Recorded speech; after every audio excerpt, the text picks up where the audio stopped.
आज हम लोग पढ़ने वाले त्रिकोणमिति 8.1 चैप्टर। जैसा कि हमने पहले ही बोला कि 2026-27 सेशन जो बच्चे क्लास 10 का क्लास करना चाहते हैं हमने स्टार्ट कर दिया है। इसलिए आज का जो टॉपिक है हम लेकर के आए हैं, जैसा कि आपने देख रहे हैं, त्रिकोणमिति अनुपात। अर्थात ये होते क्या है, इसके बारे में बेसिक जानकारी हम आपको बता देते हैं, उसके बाद फिर क्लास इसको स्टार्ट करते हैं। आप सभी को पता है त्रिकोणमिति, देखिएगा ध्यान से, हमने कहा कि TRIGONOMETRY त्रिकोणमिति। त्रिकोणमिति का मतलब पहले क्या होता है वो ये समझोगे। देखो यहाँ पे ट्राई पहला आएगा, ट्राई का मतलब होता है बहुती, ठीक है। उसके बाद क्या आएगा सर जी, उसके बाद आएगा यहाँ पे हमारे पास दिया हुआ है ना, इसके बाद हमारे पास आ जाएगा गोनिया, GONIA गोनिया। गोनिया का अर्थ क्या होता है, कहोगे सर जी कोण, ठीक है। इसके बाद क्या आएगा, तो हमारे पास इसको अगर तोड़ते हैं बेसिक से तो आएगा मेट्रॉन, अर्थात METRON। मेट्रॉन का अर्थ होता है बाबू माप। ये देखिए बस, त्रिकोणमिति ट्राई मीन्स तीन, गोनिया मीन्स कोण और मेट्रॉन मीन्स माप। अर्थात हम कह सकते हैं त्रिकोणमिति का अर्थ होता है बाबू तीन कोणों की माप। जिसकी तीन कोणों की माप को हम लोग त्रिकोणमिति कहते हैं। बारीकी से समझने की कोशिश करेंगे। आगे हम लोग बढ़ेंगे कि सर यहां तक समझ में आ गया। सर हमने बोला अनुपात। अनुपात का मतलब क्या होता है बताओ तुम, आप ही लोग। इसे सेपल को अनुपात कहते हैं। अनुपात का मतलब वो बटा में तो होता है कि नहीं होता है, चलो कोई भी चीज हो जाए इसको हम कहते हैं अनुपात है सर। तो त्रिकोणमिति का मतलब होता है तीन कोणों की माप जो की जाती है उसे त्रिकोणमिति कहते हैं। सिंपल वे में हम आगे जानेंगे कि सर त्रिकोणमिति का उपयोग हम लोग क्यों करते हैं। देखिएगा यहाँ पे त्रिकोणमिति में हम लोग एक चीज का उपयोग करते हैं, वो एक ही त्रिभुज, इस त्रिभुज की याद रखिएगा। हम लोग त्रिकोणमिति में ओनली फॉर, सब बच्चों को पता होगा नहीं तो ध्यान देंगे, समकोण त्रिभुज की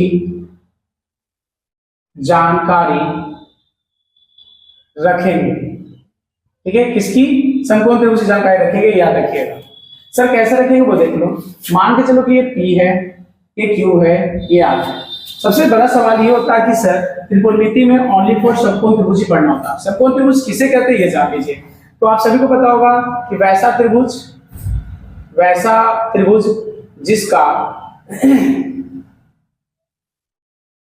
जिसका एक कोण 90 डिग्री का हो उसे समकोण त्रिभुज कहते हैं। देखिए यहाँ पे क्या हो गया आंसर। समकोण त्रिभुज किसे कहते हैं, तो कहोगे कि सर वैसा त्रिभुज जिसका एक कोण 90 डिग्री का हो उसे समकोण त्रिभुज कहते हैं। फॉर एग्जांपल मैं बात करता हूं, यहाँ ध्यान से देखेंगे कि देखिए ये हमने एक त्रिभुज बनाया, ये देखो 90 डिग्री है कि नहीं बाबू, देखो यहाँ पे 90 डिग्री का मतलब हमने कहा कि ऐसा त्रिभुज जो कि एक सीध में खड़ा हो। देखो ये जो P से क्यों हमने लाइन खींचा, यही हो गया 90 डिग्री का, ये देख लो।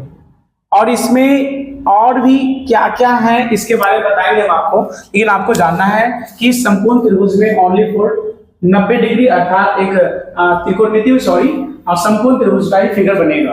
दूसरी चीज जानकारी देंगे, ये देखेंगे, आपको मैं बता देता चल रहा हूं, यहाँ देख लो नंबर 1 फिगर में बताता हूँ। ये देखिए हमने किसकी, अब आप बता दो कौन सा त्रिभुज है, कहोगे सर जी ये समकोण त्रिभुज है PQR। यहाँ क्या बनेगा 90 डिग्री, ठीक है। अब देख लो यहाँ पे हमने 90 डिग्री बनाया।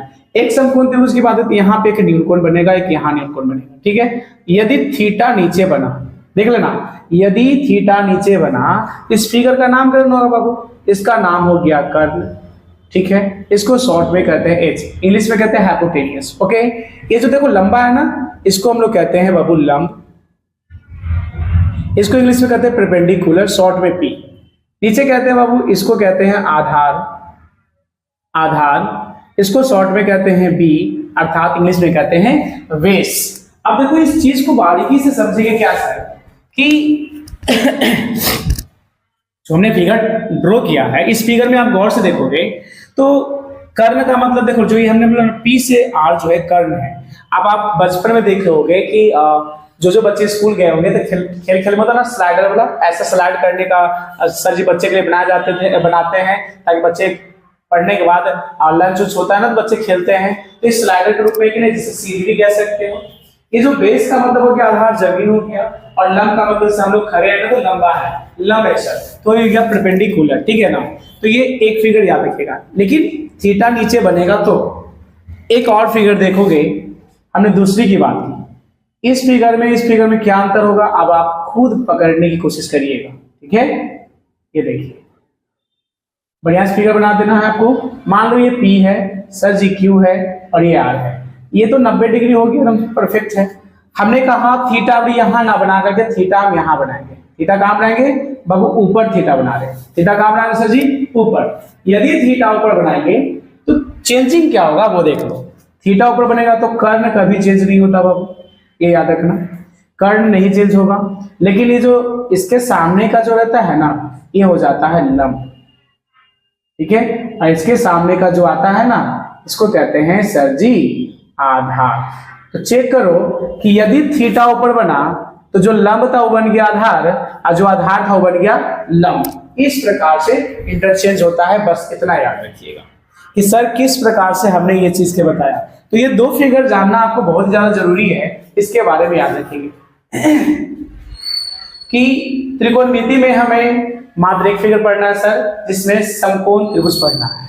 समकोण त्रिभुज किसे कहते हैं? हमने लिख दिया कि वैसा त्रिभुज जिसका एक कोण 90 डिग्री का, उसे समकोण त्रिभुज कहते हैं। इसमें दो फिगर जानना है। पहला फिगर हमने बताया आपको बाबू कि ये देखिए, यदि थीटा यहाँ नीचे बनेगी तो आपको नामकरण कैसे करेंगे। दूसरा हमने कहा यदि थीटा ऊपर बनेगा तो ये इसके सामने वाला चेंज हो जाता, कर्ण चेंज नहीं होगा, लंब बन गया आधार, आधार बन जाएगा लंब। ये बेसिक जानकारी आपको जानना जरूरी था, ठीक है ना।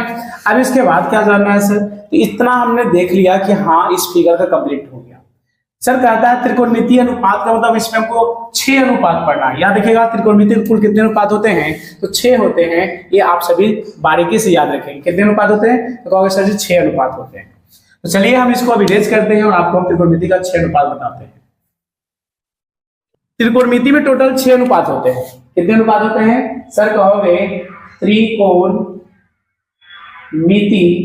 में 6 अनुपात होते हैं। त्रिकोणमिति के 6 अनुपात होते हैं। कौन कौन होते हैं? बारीकी से समझिए। पहला नंबर साइन थीटा, तो यहाँ थीटा गुना में नहीं है बाबू, ना भागा में है। ये थीटा यहाँ पर एबीसीडी कुछ भी रख सकता है, इसलिए मैं बताता हूँ। तो पहला अनुपात हो गया साइन थीटा, दूसरा हो गया बाबू कॉस थीटा, और तीसरा हो गया सर जी टेन थीटा। सर 3 को बताया आप, और इसके बाद होता है चौथा COSEC कॉसेक थीटा, पांचवा हो जाएगा बाबू SEC सेक थीटा, और उसके बाद छठा हो जाएगा नंबर हमारा सर जी COT कॉट थीटा। ये त्रिकोणमिति के 6 अनुपात है। यहां से हम पैटर्न चालू हो जाएंगे, ये याद रखिएगा।